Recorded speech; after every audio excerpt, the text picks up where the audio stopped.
Hello and welcome back to the Canadian Money Roadmap Podcast. I'm your host, Evan Neufeld. Today we are on the last day of Financial Literacy Month here in Canada, and so we're going to be talking about 5 financial mistakes you should avoid in your 30s.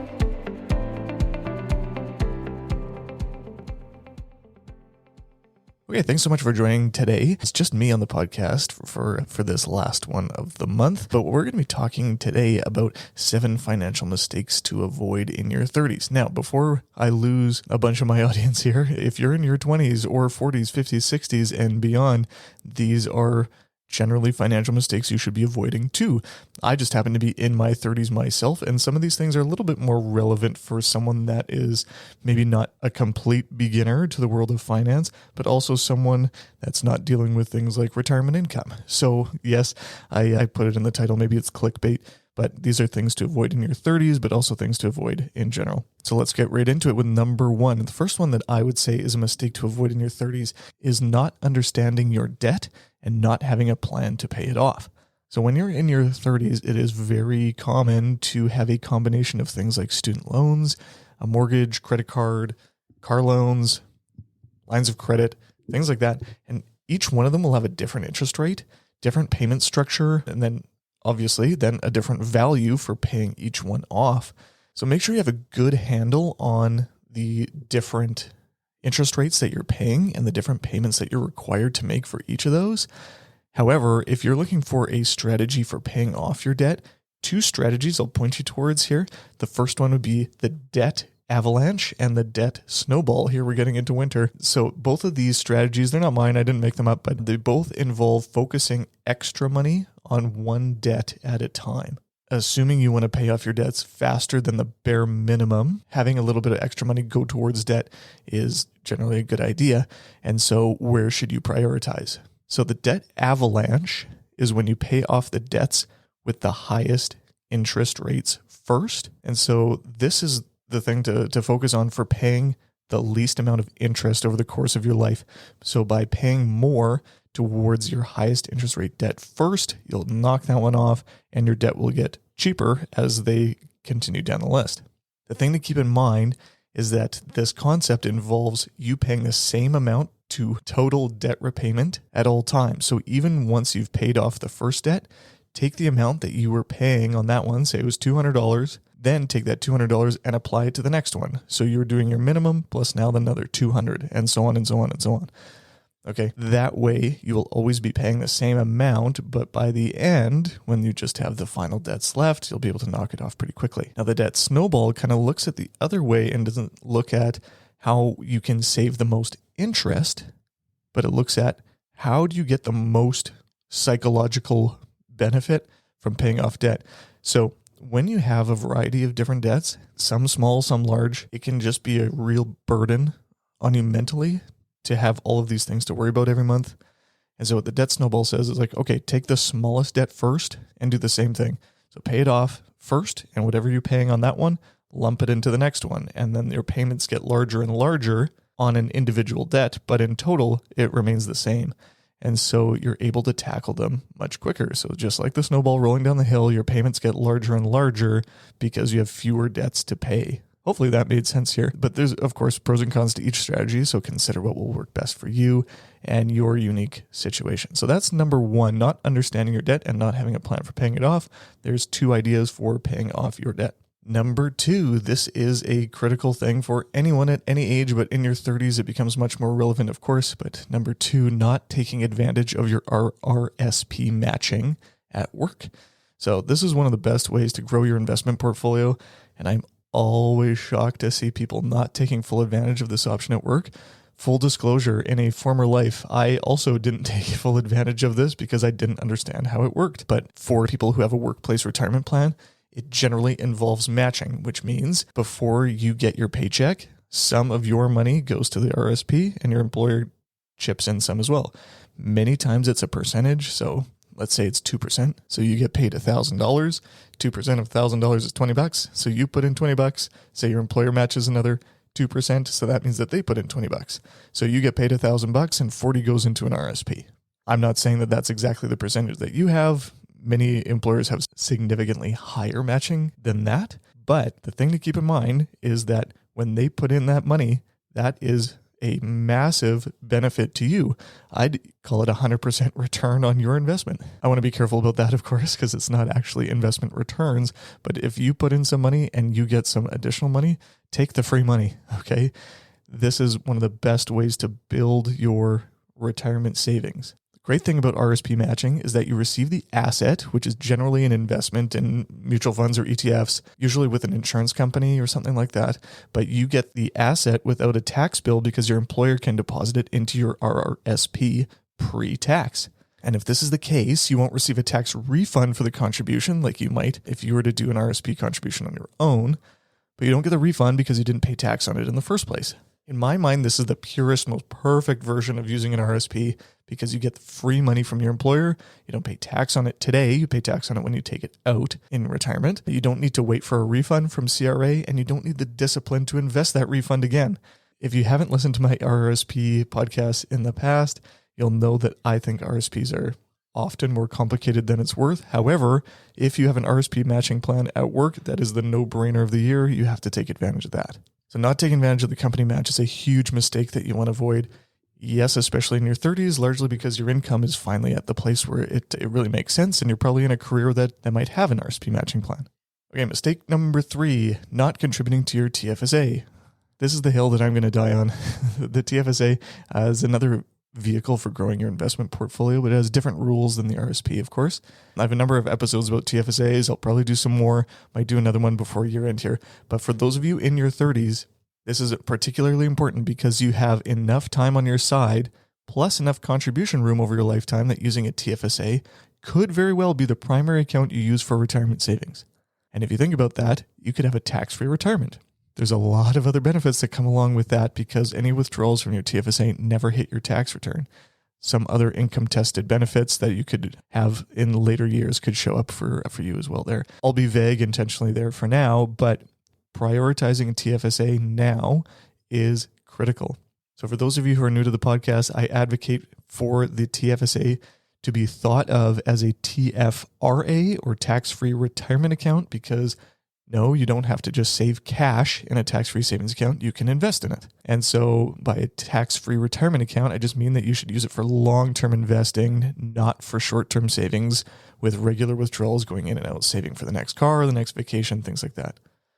The tax-free compounding of a TFSA disproportionately benefits those of you in your 30s because you have both enough time on your side to get the benefit of long-term compounding before you need it for retirement. Plus, you also have enough contribution room to make the account worth a significant amount over the course of your life.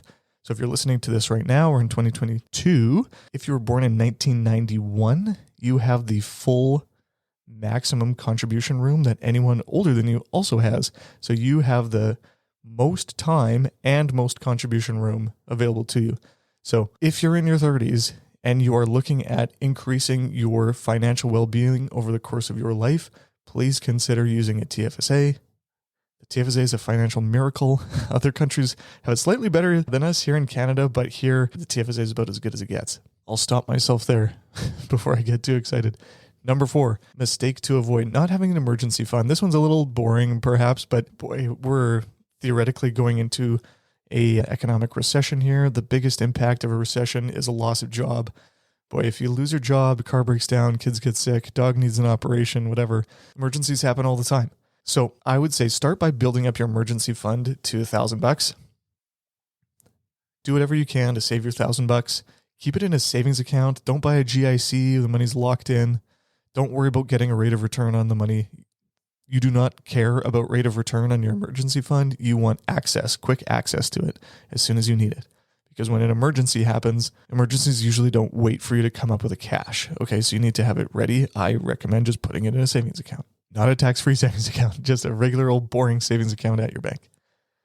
Okay, so build it up to $1,000. Once you're at that level, then focus on slowly building it up to approximately 2 to 3 months of essential spending. You could do more than that. That's a lot of money, but 2 to 3 months of essential spending. Note how I didn't say income, because income is used for investing, going out, gifts, having fun.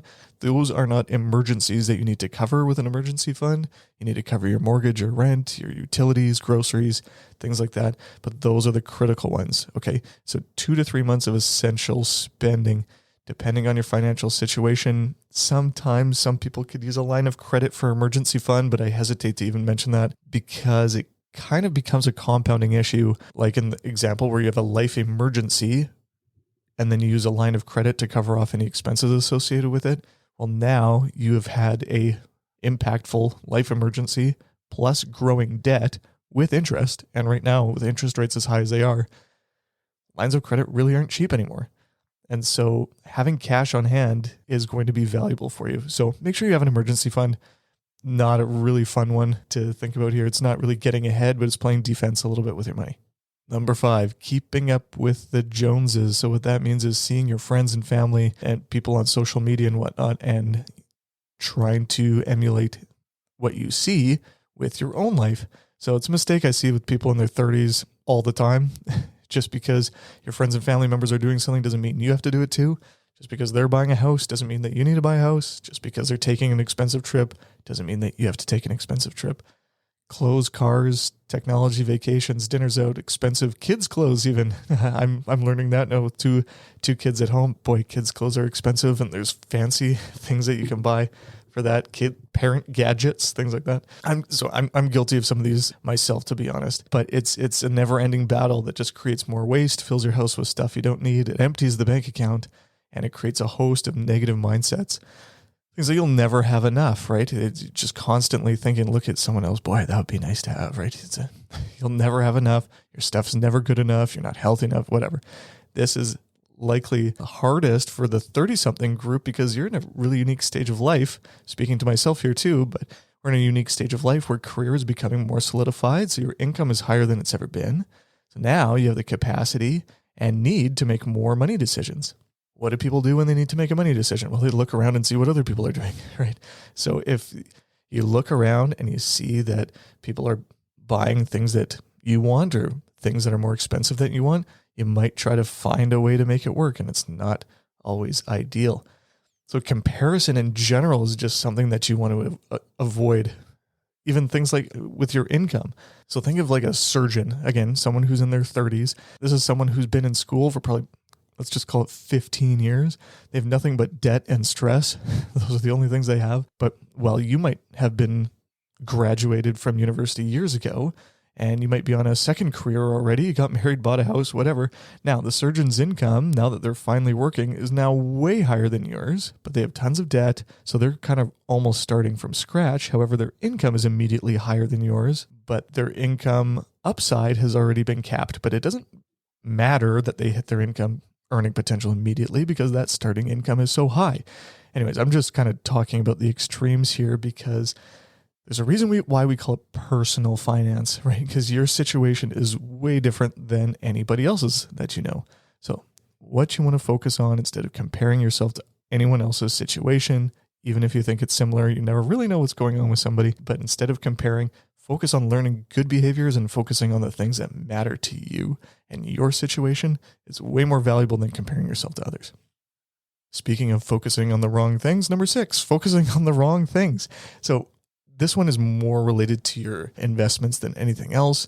Maybe I'll get some pushback on this. I think there's pretty good evidence to say that this is true. But when you're in the early years of your investment life, focusing on the small things matters way less than maybe the media, commercials, whatever would like you to believe. When it comes to investing, the thing that really matters more than anything else is your savings rate, or how much you're actively investing every year or every month. That's pretty much the only thing that matters when you're first getting started. When you're in your 30s, largely speaking, you are just getting started. Considering your investment timeline is probably many, many, many decades further. You could have been investing for quite a while already, but in the grand scheme of life, we're still at the early stages. So investment fees and returns, yes, they're important. Full stop. Okay, hear me? These are things that are important for sure. But when your account is small, it honestly doesn't mean that much. It means very little. Your time and effort is way better spent on things like figuring out how to increase your income or finding ways to put more of your existing income to work. Let me give you a rule of thumb. You should focus on how much you're adding to your investment almost exclusively while your account is smaller than your annual income. Okay? So if your account is smaller than your annual income, let's say you make $75,000 a year, if your investment portfolio is $50,000, focus on getting that number up to $75,000. And it's not going to happen by cutting fees and earning a better return necessarily. Yes, at the margins it'll work, but your ability to save $5,000 is going to be way easier than you earning 10% per year. So once you've invested more than your annual income, if you want, you can start optimizing for the long term by focusing on some of those smaller things. In all cases, please remember to diversify between companies, countries, and asset classes, and stay within your risk profile, of course. I hope that goes without saying. But even when you're first getting started, if you have a great diversified portfolio that's simple and easy to understand, and it's something that works, you don't need to make it complicated.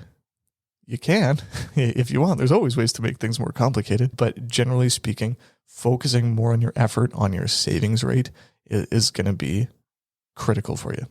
This one is less of a mistake, but more just a waste of time or ways to not waste your time anyways. So focus on the right things, and the mistake to avoid is focusing on the wrong things.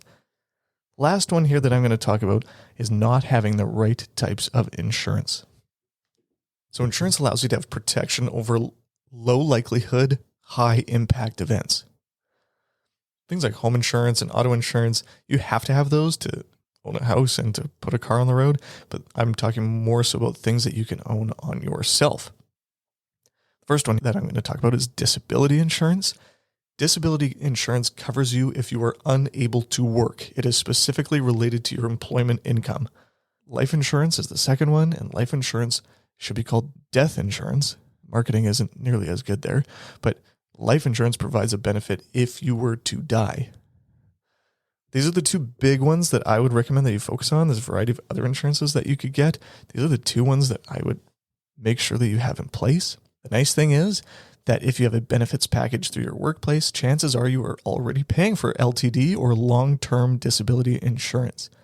Usually this covers as much as you can actually have, which is about 67% of your income. So if this is the case, you wouldn't benefit from buying more, and actually you wouldn't be able to claim any more than that. Because from an insurance company's perspective, it always has to be more beneficial for you to go back to work than to stay on disability. So you can never have multiple disability policies that will end up paying you more than what your income would have been in the first place. So if you already have it at work, great. Make sure you look to see what you have. It's definitely worth looking to make sure that you're covered in case of disability. I've seen some disability policies that are just flat rates, or they don't go all the way up with your income. In some cases, you can buy additional to make sure that you do get 67% of your income, but make sure you talk to your HR person, have a look at your benefits package to see what you have for disability insurance. Now, life insurance can be a bit more complicated because there's so many different products. The two main ones are term and permanent. Term insurance covers you for a set period of time. Think 10 years. You're covered for 10 years. At the end of the 10 years, it'll automatically renew for a higher cost, but you don't have to reapply or anything like that because they know that you're 10 years older and 10 years sicker, and so they're going to charge you accordingly. You can always replace it if you are healthy and things like that. I'm not going to get into that too much here, but having term insurance is cheap because it is only for a set period of time, and it can cover a large need. Like if you were to pass away, you might want your spouse to have the mortgage paid off, replace your income for a number of years, maybe set aside some money for education for your kids, things like that. Term insurance is a really great way to go, especially if you're in your 30s here. The alternative is permanent insurance. It can be useful for covering costs way in the future because, thank goodness, the likelihood of you dying in your younger years is really low. However, there's always a cost associated with dying, things like funeral expenses, in some cases a tax bill, many other things. And so permanent insurance can step in for covering those costs. The reason you might want to have some permanent insurance now is that most permanent insurance has something called a level premium, so you can lock in a lower price today.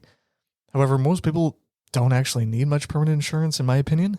A small amount isn't crazy by any means. I have a small amount. I have something called universal life, but the vast majority of my coverage is through term insurance because it's much more affordable.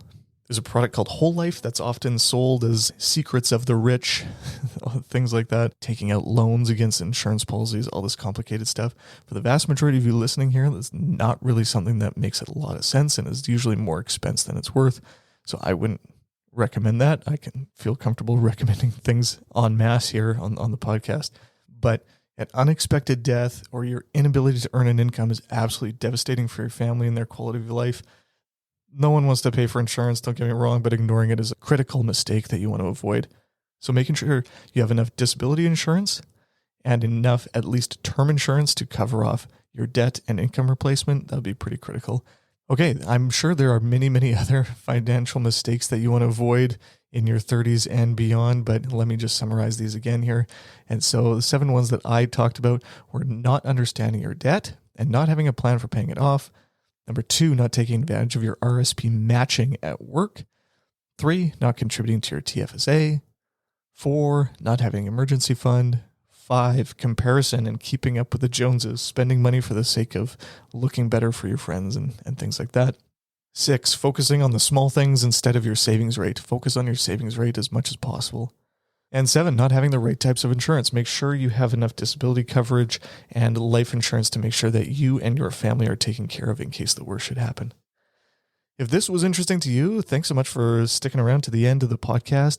I really appreciate it. If this is your first time listening, hit follow, maybe share it with a friend, someone who could benefit from something like this. But thanks so much for joining me, and I'll see you in a couple of weeks.